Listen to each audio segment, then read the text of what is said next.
Welcome to another episode of the Investor's Guide to Hard Money Lending. My name is Alyssa Fowler with CoreLend Financial.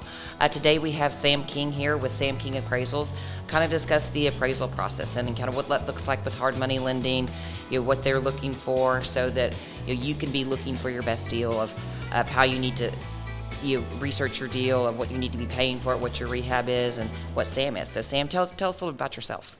I've been appraising since 99, so about 26 years. I grew up here in Memphis. I've seen everything. I've been through the goods, the bads, and all the other good stuff. I've experienced a lot of different properties all over Shelby County, so we cover just Shelby County, not Tipton or Fayette, but it's pretty good. It's been a good livelihood, and it's nice. You see all different types of things, and it's enjoyable. Okay. So, since 99, so you've seen a lot change in the city. Yes.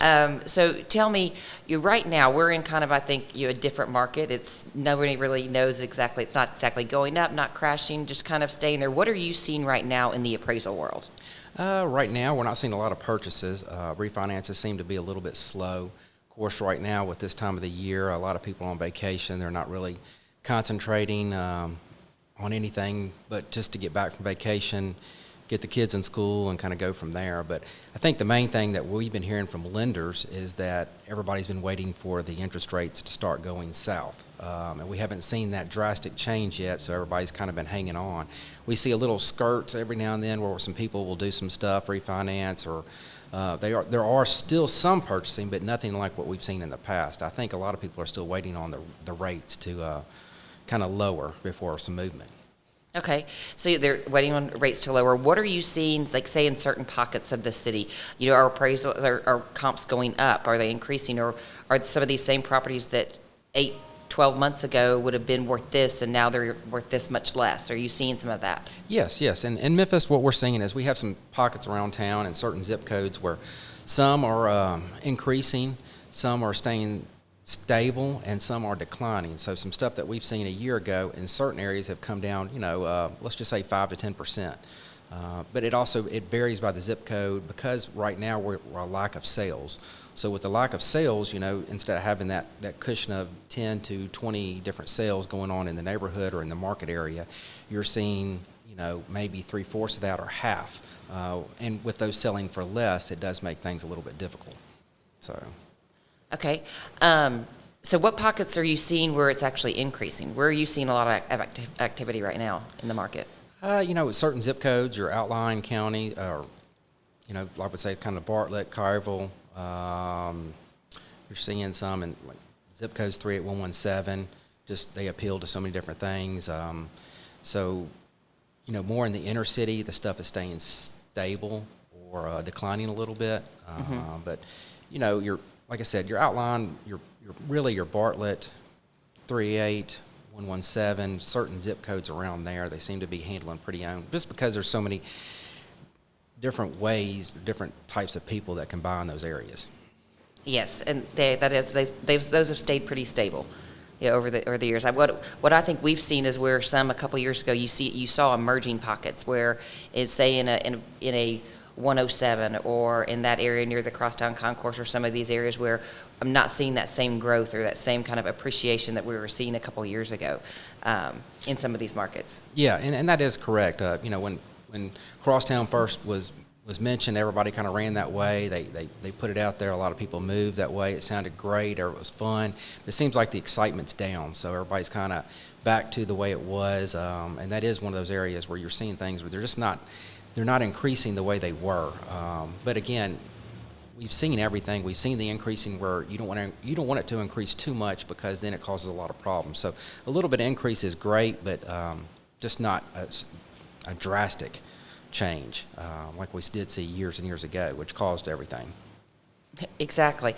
And a lot of our investors, we get desktop appraisals for a lot of these because we're trying to close quickly on doing those, and you do quite a few of those for us on a regular basis. What would your advice be to some of these investors to be looking for on some of these deals? And as an appraiser, do you want them to make sure, hey, we're not trying to set the record comp here? You be realistic in what your expectations are, what this is going to appraise for. What would you tell them to look for?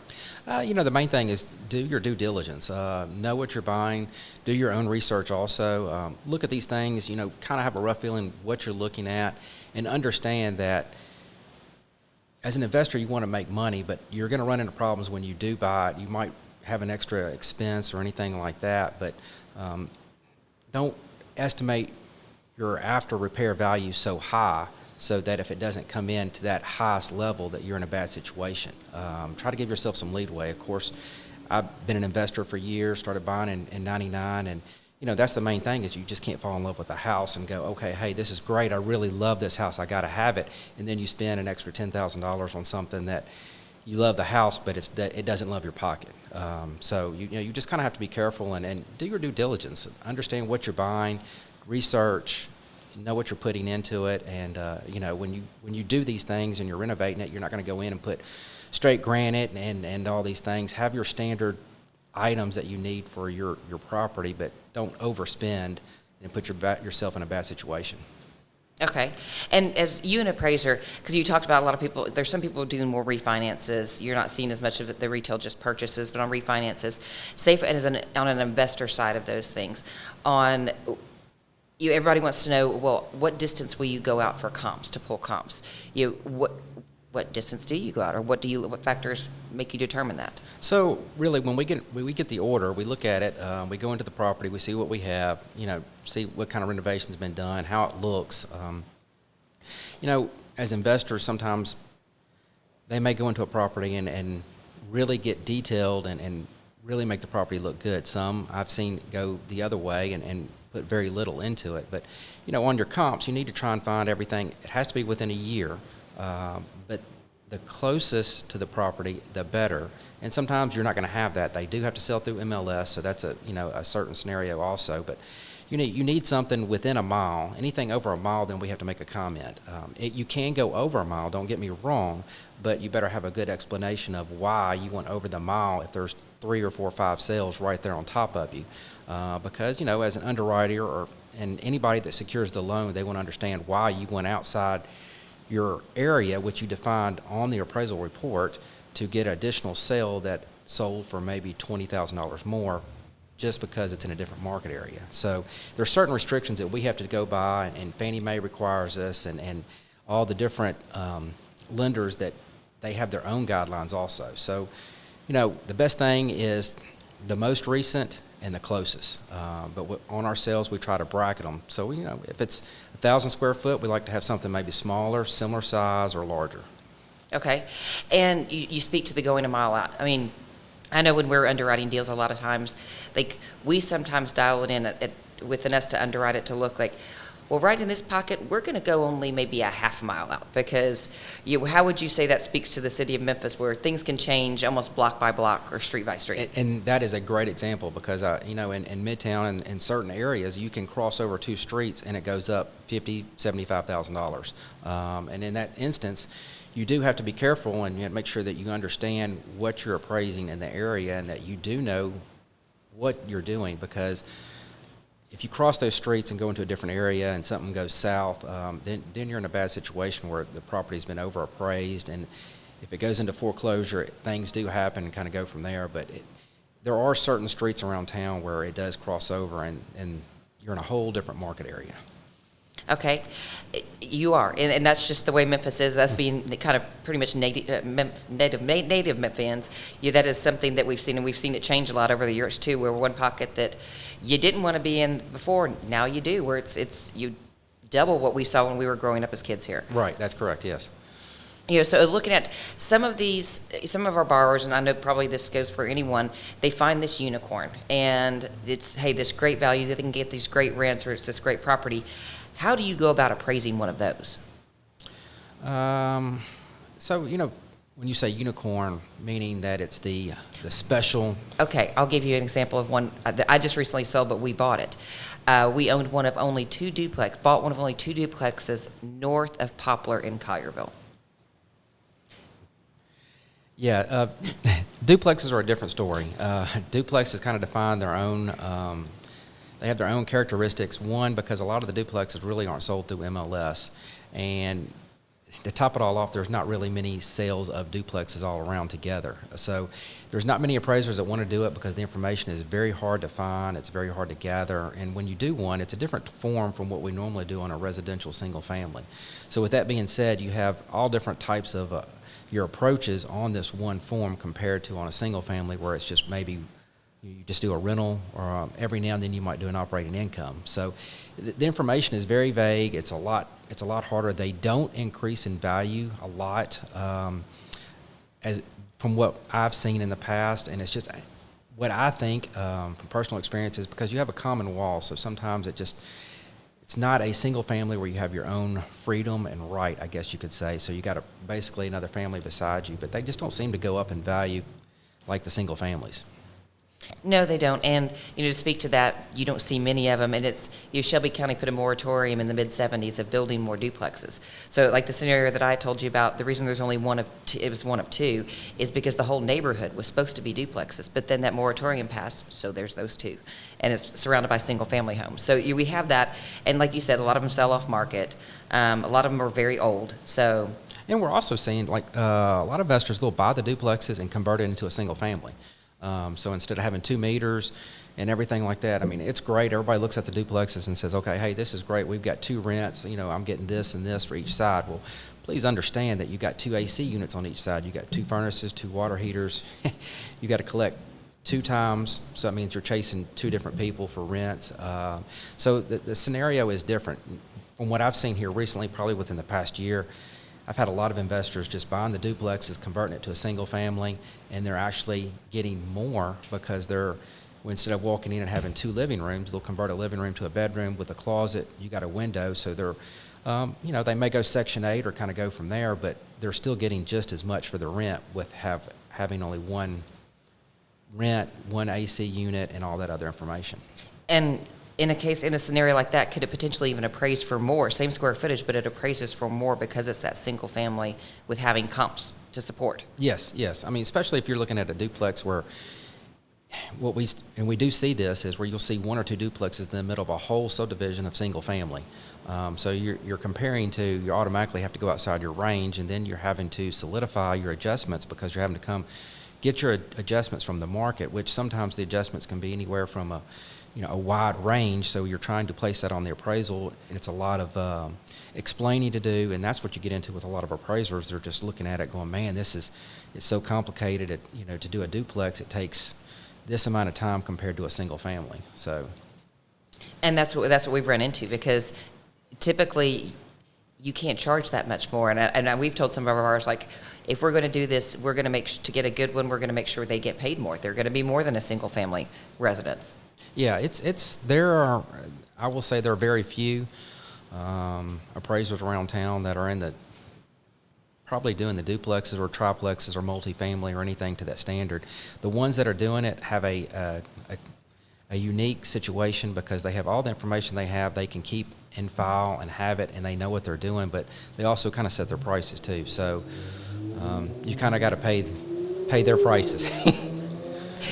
For appraisal right now, you said you're obviously still busy because you've been doing it for so long. Your reputation is fantastic. What are you doing the most type of appraisals right now?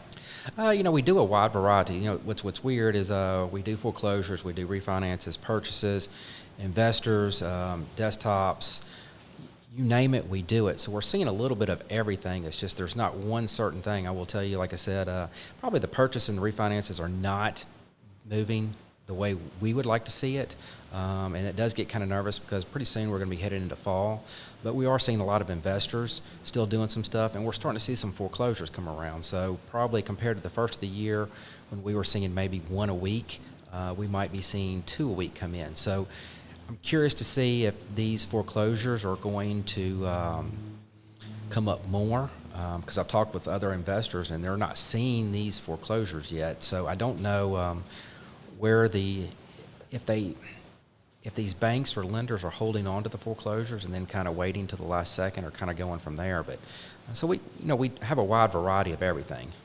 So bringing up foreclosures, because I'm sure a lot of people are interested in that with the market where it is. where are you seeing those at a certain price point, or are they kind of all over the board? They're all over the board and all over the area. So we do a couple different lenders, and we serve, as I tell the office, we are like the collection agency, because most of the time when we make the phone call to the borrower, or what we call them as point of contact, they don't know what's going on, but from what we understand, haven't been paying, so they're being foreclosed on. So most of the time we don't get into the property. We'll have to do a drive-by on the property first because the people are still there, and then it usually takes anywhere maybe 6 months before we can actually get inside the property. So with these lenders, there are so many different things in the processes and how everything goes and the filing and everything like that.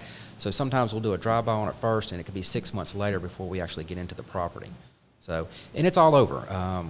We're seeing them, we saw one last week in Carville. We have some down south off of Riverdale. So we are starting to see some pop up. It's just, it is a process, and that takes some time. Yes, it does on that. And for expectations of switching over into some of our, like for borrowers or for anybody, how long should they expect it to take for an appraisal to come back? What we try to do is when we go out and we see the property, we try to have it back within 48 hours. Now, there are some times it does take longer, and if it does take longer, it's a scenario where maybe the comps are hard to find, it's a unique property, but most of the time we say 48 hours. That's what we tell all of our lenders. If we can get it back within 48 hours, most of the time we know it. We still have to put the pictures in. That gives us a good time, but we know the property, we remember it. Anything over than that, sometimes you have to remember and go through your notes. So 48 hours is a good turn time. Okay. So, what are your recommendations now of what's the difference between a desktop appraisal versus a full appraisal? Okay. So a desktop appraisal is information that is pulled in-house, that we pull from, your local or everything that we subscribe to, and we'll pull it and base everything off of that. So, and as an investor, make sure you do understand that this information is pulled. We look at it, we review it, we put it on a report. It is we do have a value on there, but if we go out to the property, the information could change. One, the house could be bigger, it could be smaller. You could have an extra bath. There's so many different things that you could have that maybe the assessor or the information that we have is not pulling. So sometimes we've had that where somebody will say, I know this house is 1,600 square foot. You say it's 1,100. The information we have is 1,100. So you get out to the property, you measure, it is 1,600. It's a whole different ballgame then. And most of the time when we do our desktops, we're doing them subject to saying, hey, they're going to be completed as if they've been rehabbed. It's a whole different form, but it's a good idea. It's a quick idea. It's a whole lot cheaper than getting a full appraisal to get a rough idea of what you're looking at, or to make sure your numbers are going to work. That's the main thing as an investor. You want to make sure you have your spread on what you need to make and cover and get through your process. Okay. And you looking at those values of you pulling comps. And I know this is out there where a lot of people can think that, and we get called the bad guy too, but the appraiser's just having a bad day. What is that of like that kind of stereotype of what they think of, where they think you're just going to lower the property just because they don't like it? What are your thoughts on that? Of like, why you value it the way you do? Here's the thing. I've been doing this since '99. I will listen to everything, and if you have sales that have sold through MLS, I will look at them and kind of see. We are human and we do make mistakes, so that's the main thing. Is sometimes we look at so many different sales that you might overlook one, or you just miss it, or it's right there on top of you, and your eyes just miss the page. It just misses that one. So, as we do get a lot of fault put on us, we get called a lot of names and unfairly too. That is fine, because the first thing, if something goes south or anything happens, the lender and I are the first ones that, have to answer to somebody of why this happened, what happened, why did we do this, or what's going on. And we never have anything against anybody. It's not because, it was a hot day, it was a Friday, because it was a 10% day, we took 10% off everybody. It's nothing like that. It's just, we got to pull the information, and we're trying to be, as fair as we can. And remember, it is an opinion. So I can go out and do a property and appraise it at $100,000, and my colleague can come out and appraise it for 90, or he could come out and appraise it for 110. So it is an opinion based on, our educated guess with this information that we have. This is what we're coming in at, but it is an opinion, and I make sure everybody understands that. Is sometimes, we can do this, and I've done desktops for investors, and they'll come back and say, hey, you did this for 150. The other appraiser came in at 160, and I was like, well, that's great, because if you based your numbers off 150 and you're selling for 160, you got extra money. There's some things that it is an opinion. We're trying to put all the information on there and come up with the best educated guess that everything falls into. Okay, and going back to that, because we get a lot of times too where I have these comps. Like, why can't you accept things that are off of the that are not in the MLS? And that's probably the best question that we get all the time is like, oh, well, the house down the street I know sold for this, and it was great. It's a great property. And I was like, well, tell me more about it. Because it needs to go through a third-party group. We need to know the financing, the condition. Were both parties willing? Is there something else underneath the table that we don't know about? All these things we need to know. We need to be able to have it documented, so if something happens and we end up in court, I can walk in and say, well, here's I based my information on. Per MLS and looking at the photos, this property looks very similar to ours. The bathrooms are renovated, the kitchen looks good. We're just like this. And if the person on the other side says, well, tell me about this property you use that's not in MLS. Well, he said it was a good property. I'm assuming it's a good property. I trusted him. So we're going through a third-party source. It makes it a lot easier. When we're in court or anything like that, I can always put it down and say, hey, this is everything I've got. You see the same thing I'm seeing. This is where we came up with it. So, to go through MLS, it defines everything. We can see it. We can look at pictures. We can, talk to the other agent and find out what was going on. If there was something, they took 2 mortgages at one time, or there was something done on the side that we just didn't know about. Right, and for those who might be new to this, MLS is the multiple listing service. That is where realtors enter all of their listings, whether investment, multifamily, single family, any of that, yes, for sale. And then those get dispersed out to the Zillows, to the Realtor.coms, to the Trulia. So for all of those, and with that going said, we get a lot of people too that want to say, well, I got mine refinanced. Here's my appraisal from that. Are you able to use appraisals from properties that have just gotten refinanced, but there's been a full appraisal done on it? In that scenario, if we show up and they say, hey, we just had this refinanced, here's the sales that were used, I'd love to see them. Then I can look at them and kind of go from there. I'm always open to stuff. Like I said, we're human, we miss things, but I'm always open to look at other sales and say, okay, hey, this is why they crossed, here's the line of where we crossed into a different market area. Or I can't really explain why this person would use this sale because it's 600 square foot larger. So we're always up to looking at other sales that they have and anything like that. As long as it's through MLS, that does make it easy. Right, and going into that of being able to use these certain comps, can you speak to a little bit of where, say for example, I've had somebody say, well, this sold for 200 a square foot, and 2 doors down, so we can't sell ours for 150 a square foot, but it's 2,000 square feet larger. Can you speak to that of where sometimes bigger doesn't always mean that much more per square feet or the same amount per square feet? Right. Well, when you go into a neighborhood, you don't always want to be the largest house in the neighborhood because it's always the hardest to sell, and you're selling it for completely different. You want to be the smallest, but really what you're looking at is a lot of investors will make this as a common mistake, and I've made this before. In my early years or first 1 or 2 is. Everybody wants to put the price per square foot and think of this is what your house is going to appraise for, but it's not the price per square foot, it's what your sales are in the neighborhood. So what we call on the appraisal side is your sales comparison approach. So we have to put 3 sales in your sales grid and then make adjustments for things that your subject is different from the others. So if a comparable has a 2-car garage compared to you not having anything, then that would be an adjustment, downward.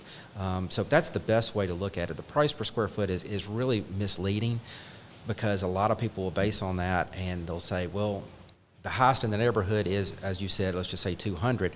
They will base their numbers off the 200, and it can be completely off. So that's probably I'm not going to say the most, but one of the one of many ways that people can look at things wrong. Or they're basing it off 200 to do their rehab, but they're doing $120 rehab. Right, right. And you know, and here's the thing, is sometimes when we estimate, when we're doing a subject to, or we're doing a rehab, is that we want the property, you know, we expect, okay, it's going to be painted throughout. Sometimes when we get there, we've done a desktop on it before, but when we come in behind to do a full appraisal, they've touched up the walls where you can still see the different shades of color that have been done. They really didn't get into a great rehab, and you'll find out real quick when they hand you your scope of work and it's, you know, maybe $5,000 or less, and then you realize, hey, they didn't put the money into it to rehab it like they said they were going to. So that's another thing. What we call is just putting some lipstick on it and keep on going. And yes, and we do that. We do see that. We see that from our borrowers. Like, hey, I'm going to do this rehab. Well, you need to have an 80. You can't do a $30,000 rehab and expect to get the same price as what an $80,000 rehab would bring. Right. And it's very easy to get into a house. I remember the first one that we flipped, and I enjoyed it so much. You see it before and after, but you have to understand, once you get into it, it's not something you can go in and pick the top-notch things. They can do that when they do it, but fix it up, have it nice. You know, things that I learned from investing is that I looked at your major components, your HVAC, your roof, your water heater, and it just made it easier to kind of go from there. And if you're an investor and you're looking at it for long term for rental, that is easier too, because it's less phone calls, less headaches to start out with. Exactly. And then also certain things, what things bring value, what things are going to bring the most value. For example, for investors on flipping, is it kitchens and bathrooms? How much does a pool add to you an appraisal? Those type of things. What are your best bang for your buck? You know, it's square footage. You know, hey, I'm an appraiser, I put a pool in, and it's great, but what you spend for a pool, you're not getting back out of it, other than the enjoyment or the pleasure of the family and your kids and everybody kind of hanging out. You know, everybody's there and kind of going from there. But your bathrooms, you know, the major things people look at I would say, would probably be your kitchen and baths when they walk into a house. That's the main attractions. That's the main thing everybody wants to see. They go with the open concept, but your kitchen and bathrooms are your major things that, you know, people want. They want roomy in the bathroom and a kitchen that's nice and has all the extra features. You know, that's definitely key. So as a flipper, you wouldn't say, you're flipping a house, don't go overboard. Don't buy that top, like you said, the top notch, because it's not going to bring that. Right. It's not going to, I mean, for what you're going to put into it, you know, it's kind of one of those things. It's a selling feature. It's great. And it's the same scenario if somebody putting in hardwood floors. They're very similar to like a pool. If you put in a pool for $100,000, you're not going to get $100,000 back out of it. You get the enjoyment. Same thing with hardwood floors. You can put hardwood floors in, and they're going to cost this, but you're probably not going to get that back out of it. You get the enjoyment, and it's a selling feature. We've had it several different times walking into, you know, homes that are being refinanced, and they'll say, oh, I just put $21,000 worth of hardwood floors through the house. That's great. That's awesome. When you get ready to sell, there'll be a great selling feature. Your top for the area, you know, everybody around here has hardwood floors, so you're very similar to everybody around here. Okay, going into hardwood floors, because we're in Memphis and we've got a lot of the city that's older sections of the city, say in Midtown or say in East Memphis. How would you say it impacts the sales or even just the demand to see vinyl plank in a Midtown home that was built in 1900 versus trying to refinish the hardwood floors? What does that have any impact at all? I don't think we're seeing any impact on the value or anything like that, because the LVT is what everybody's calling. They have a wide range, and we see this in rental properties. We see this in homes. Let's just say rental properties all the way into Collierville. Hundreds of $1,000 homes have LVT because they have a wide range. You can have this price, or you can have this price, and you know they do look good. They have all the different shades and everything like that. So it's great quality. If you're coming from the rental side, it's awesome to have in there, because back in our days when we first started, it was carpet, and every time a tenant left, the carpet left with them, and that was pretty standard. You know, you had a 5-gallon bucket, 5-gallon can of paint. You walked in, you pulled out the carpet, new carpet went in, you painted the whole place, and then you're ready to go back again. But you know, the hardwoods are still a favorite of mine. You know, but after a certain point, they can only be sanded and refinished so many times and still do it. But the hardwoods are will always be a straight fan of mine, but they're not going to add any certain value compared to LVT or anything like that. And say, just going a little bit farther into that, say because Memphis being an older city has a lot of historic districts too. And speaking to that, like say you've got Ansdale and then you've got Central Gardens, like you see that street. How do certain things like that, certain historical districts, impact appraisals? In some places they have certain things that they have to do. So we did a house that I felt so sorry for the homeowner. Bought new windows. He put 2 on the front, and then realized that the code for his district, the way they had everything in there, is that he could not put new windows in. He had to go back through and correct and keep the wood windows and just fix them and kind of go from there. So, certain people, certain neighborhoods, they love that. That's what they're looking for, and so they know if that's what they're looking for these certain neighborhoods. But I don't think from what we can see, the market defines any certain value on that, other than the characteristic of the person buying the home or living there. I got you. So it's know what your codes are for these certain districts. Yes. And I understood. I mean, the homeowner was very well. He wasn't mad. He just wished he would have known about it a little bit before. He replaced the 2 windows and was ready to kind of go from there. Okay. All right. Well, I appreciate having you on. Do you have any questions for me? No, I'm good. Thank you. Thank you so much for letting me come out. All right. Anything you want to tell about your business? Anybody for advertising for it? No, we are good right now. We appreciate it. We love working with you guys. You're easy and love talking and communicating with you, and hopefully we'll continue this relationship and keep going from there. All right. Well, thank you for coming on, and thank you. Appreciate having you, and thank you all for joining.